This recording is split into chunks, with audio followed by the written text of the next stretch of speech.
যদি নিম্ন কক্ষে পিয়ার আসে তাহলে উচ্চ কক্ষের কোনো দরকার নেই। যদি উচ্চ কক্ষ থাকে তাহলে উচ্চ কক্ষে যদি পিয়ার আনা হয় তাহলে নিম্ন কক্ষে পিয়ারের কোনো দরকার নেই।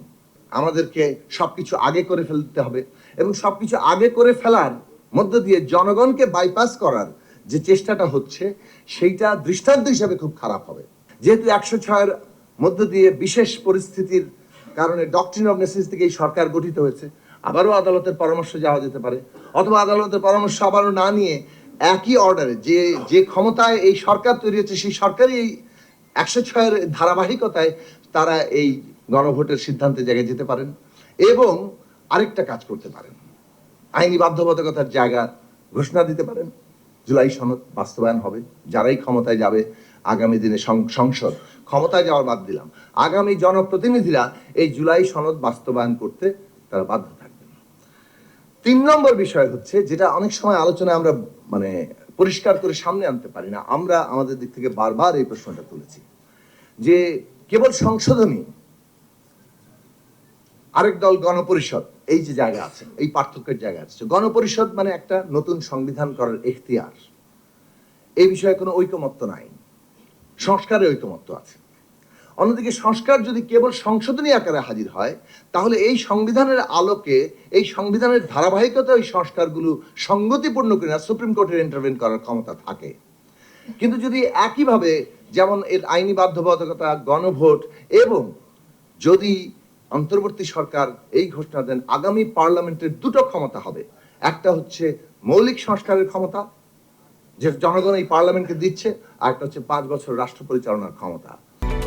Japan Bangladesh joint venture company JBS holdings limited, এই ঘোষণা যদি তারা দেন তাহলে এইটা জনগণ যে পার্লামেন্টটা গঠন করছে তার জনগণের ক্ষমতার প্রতিনিধি আকারে তারা এই সংস্কার করার অধিকার পাচ্ছেন।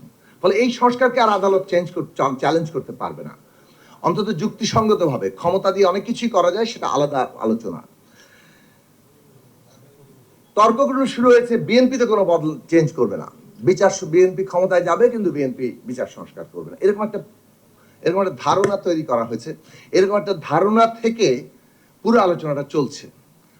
এই ধারণার আমরা খুব বেশি পক্ষপাতী ছিলাম না, কারণ কেউ যদি ক্ষমতায় গিয়ে তার করা অঙ্গীকার না মানে এইটা রাজনৈতিক আত্মহত্যা হবে বলে আমরা মনে করি। ফলে কোনো রাজনৈতিক দল সজ্ঞানে এই কাজ করার কথা না, কিন্তু আমাদের দেশের অভিজ্ঞতা আছে, এই কারণে আমরা আস্থা স্থাপন করতে পারি না। আমাদের বিবেচনায় এইটাও পলিটিক্যাল মাইলেজ নেওয়ারই একটা প্রচারণা, এবং সেই পলিটিক্যাল মাইলেজ যে কেউ পাচ্ছেন না তা নয়।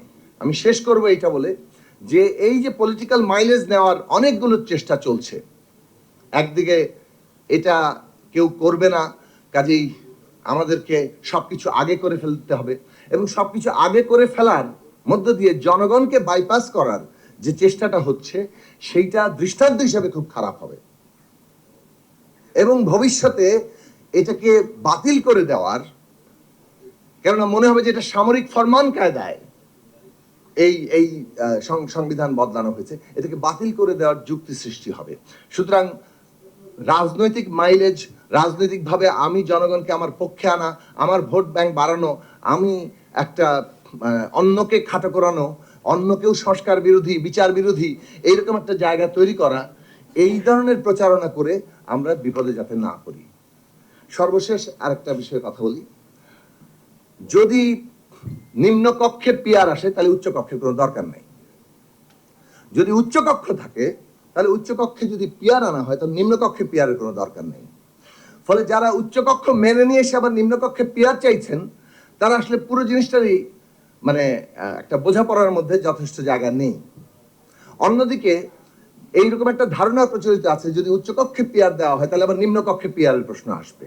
আসলে পিয়ার যখন মিক্সড পদ্ধতিতে যায় তখন সেটা যেভাবে হয় যে 300 আসনে 300 জন নির্বাচিত হন, তারপর মোট প্রাপ্ত ভোটের ভিত্তিতে আরো কিছু, যেটা মিশ্র জার্মান মডেলে আছে, আরো 150 অথবা আরো 300 যুক্ত হবেন, তো তাহলে তো উচ্চকক্ষ করার ফলে আরো 100 জন তো পিয়ারের পদ্ধতিতে যাচ্ছেন।